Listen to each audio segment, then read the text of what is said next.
Madam, ভগবদ গীতাও আছে, রামায়ণ মহাভারত আছে, Bible আছে, কোরআন আছে, আরও সমস্ত কিছুই ধর্মগ্রন্থ আছে। কিন্তু যারা ধর্মগ্রন্থ লিখেছে বা বাইবেল কোরআন যেই সব গুরুদেবরা দিয়ে গেছে, কিংবা গীতা জ্ঞান দিয়ে গেছে, কিংবা রামায়ণ মহাভারত রামজি যে জ্ঞান দিয়ে গেছে, তারা নেই। তাহলে একটা কথা কী বোঝা যাচ্ছে, তারা কিন্তু নেই।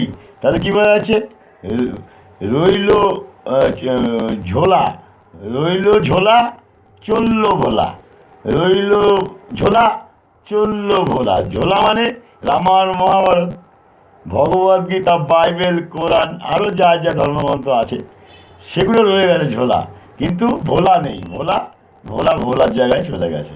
বুঝতে পেরেছো তো আমার কথাটা? ভোলা ভোলার জায়গায় চলে গেছে, ঝোলা